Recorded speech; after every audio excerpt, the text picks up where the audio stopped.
오늘 우리에게 주시는 하나님의 말씀은 민수기 26장 52절에서 65절까지 말씀입니다. 52절 여호와께서 모세에게 말씀하여 이르시되 이 명수대로 땅을 나눠 주어 기업을 삼게 하라. 수가 많은 자에게는 기업을 많이 줄 것이요 수가 적은 자에게는 기업을 적게 줄 것이니 그들이 계수된 수대로 각기 기업을 주되 오직 그 땅을 제비 뽑아 나누어 그들의 조상 지파의 이름을 따라 얻게 할지니라. 그 다소를 막론하고 그들의 기업을 제비 뽑아 나눌지니라. 아멘. 하나님께서 이스라엘 백성들의 인구를 조사한 것은 군사를 모집하려는 것 외에 또 다른 목적이 있었습니다. 그것은 이스라엘 백성들이 가나안에 들어갈 때 땅을 분배하기 위함이었습니다. 하나님은 모세에게 지파와 가족의 수에 비례해서 땅을 분배할 것과 제비를 뽑아 그들의 기업으로 차지할 땅을 분배하게 했습니다. 백성들의 인구수에 따라 땅을 나눈 것은 하나님께서 공평하고 공정하게 땅을 분배한 것을 의미합니다. 적은 인구에 많은 땅을 주지 않았고 많은 인구에 작은 땅을 주지 않는 것은 백성들의 형편을 고려해서 아무런 불만이 없게 하신 거죠. 또한 하나님께서 약속의 땅을 분배할 때 제비뽑기를 통하여 나눠준 것은 하나님의 뜻에 따라 각 지파에게 땅을 나눠주셨다는 것입니다. 제비뽑기로 인해 땅을 분배받았다면 어떤 땅을 분배받을지라도 원망이나 불평을 할 수 없습니다. 잠언 16장 33절입니다. 제비는 사람이 뽑으나 모든 일을 작정하기는 여호와께 있느니라. 아멘. 만일 하나님께서 제비뽑기와 같은 방식으로 땅을 분배하지 않으셨다면 작은 땅이나 황폐한 땅을 받은 이스라엘 백성들은 분명히 불만을 품었을 것이고 서로 다퉜을 것입니다. 하지만 제비뽑기를 통해 땅을 받았기에 하나님의 뜻으로 받아들이게 되는 거죠. 그래서 이 일을 제기할 사람이 없는 겁니다. 공동체에서는 공평과 공정이 중요합니다. 어느 누구도 차별받는다는 생각이 들지 않게 해야 합니다. 약자들이 존중받게 해야 합니다. 그래야 어느 누구도 불만을 품지 않게 되는 거죠. 또한 중요한 결정을 할 때 의견이 나눠지면 제비뽑기로 하는 게 좋습니다. 그렇지 않으면 불만을 품는 사람들이 생깁니다. 편애한다거나 차별받는다거나 소수의 의견이 무시된다는 말이 생기지 않게 해야 합니다. 제비뽑기는 다툼을 그치게 하고 쉽게 해결되게 합니다. 잠언 18장 18절입니다. 제비 뽑는 것은 다툼을 그치게 하여 강한 자 사이에 해결하게 하느니라. 아멘.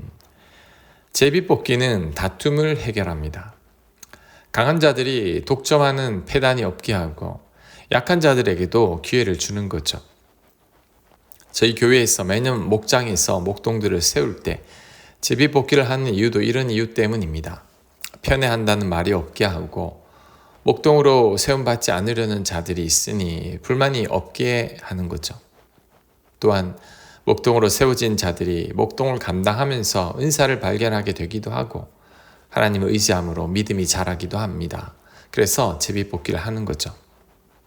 그러니 결정이 어려울 때, 의견이 맞설 때 제비뽑기로 결정하는 것이 좋습니다. 쉽게 문제가 해결되고 아무런 갈등도 없을 겁니다. 57절 레위인으로 계수된 자들의 종족들은 이러하니 게르손에게서 난 게르손 종족과 고핫에게서 난 고핫 종족과 무라리에게서 난 무라리 종족이며 레위 종족들은 이러하니 림니 종족과 헤브론 종족과 말리 종족과 무시 종족과 고라 종족이라. 고핫은 아므람을 낳았으며 아므람의 처의 이름은 요게벳이니 레위의 딸이요 애굽에서 레위에게서 난 자라. 그가 아므람에게서 아론과 모세와 그의 누이 미리암을 낳았고 아론에게서는 나답과 아비후와 엘라살과 이다말이 낳았더니 나답과 아비후는 다른 불을 여호와 앞에 들이다가 죽었더라. 1개월 이상으로 계수된 레위인의 모든 남자는 23,000명이었더라. 그들은 이스라엘 자손 중 계수에 들지 아니하였으니 이는 이스라엘 자손 중에서 그들에게 준 기업이 없음이었더라. 이는 모세와 제사장 엘르아살이 계수한 자라. 그들이 여리고 맞은편 요단과 모압 평지에서 이스라엘 자손을 계수한 중에는 모세와 제사장 아론이 시내 광야에서 계수한 이스라엘 젖은 한 사람도 들지 못하였으니 이는 여호와께서 그들에게 대하여 말씀하시기를 그들이 반드시 광야에서 죽으리라 하셨습니다. 이러므로 여분네의 아들 갈렙과 눈의 아들 여호수아 외에는 한 사람도 남지 아니하였더라. 아멘. 여분네의 아들 갈렙과 눈의 아들 여호수아 외에는 한 사람도 남지 아니하였더라. 자, 20세 이상으로 40년 동안 살아남은 자는 두 사람밖에 없었다고 합니다. 바로 여호수아와 갈렙인데 결국 하나님께서 말씀하신 대로 됐죠. 하나님께서 20세 이상으로 여호수아와 갈렙 외에는 한 명도 가나안 땅에 들어가지 못한다고 했는데 정말 그렇게 됐습니다. 심지어 모세와 아론도 못 들어갔죠. 하나님의 말씀은 1.1획이 틀림이 없습니다. 그런데 20세 이상의 이스라엘 백성들의 죽음은 한순간에 이루어진 게 아닙니다. 40년간 서서히 이루어진 일이죠. 이런저런 이유들로 구세대는 점점 사라지고 말았습니다. 하나님의 심판도 있었고 질병으로 인한 죽음도 있었고 자연스러운 죽음도 있었습니다. 결국 하나님의 말씀대로 한 채 오차도 없이 진행되었죠. 결국 하나님 뜻대로 다 된 겁니다.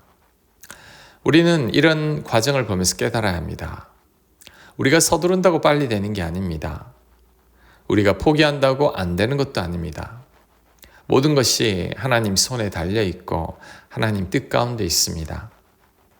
하나님은 하나님의 때에 하나님의 방법으로 당신의 뜻을 반드시 이루십니다. 하나님은 서두르지도 않으시고 지체하지도 않으십니다. 하나님은 가장 알맞게 역사하십니다. 반면에 우리는 베드로처럼 서두르다가 하나님보다 먼저 가기도 하고 부르심을 거절한 모세나 소돔을 떠나지 않으려는 롯처럼 지체하다가 하나님께 책망을 듣기도 합니다. 우리는 절대 이래서는 안 됩니다. 오늘 말씀을 교훈 삼아 하나님의 때에 하나님의 방법으로 모든 일들이 이루어지게 해야 합니다.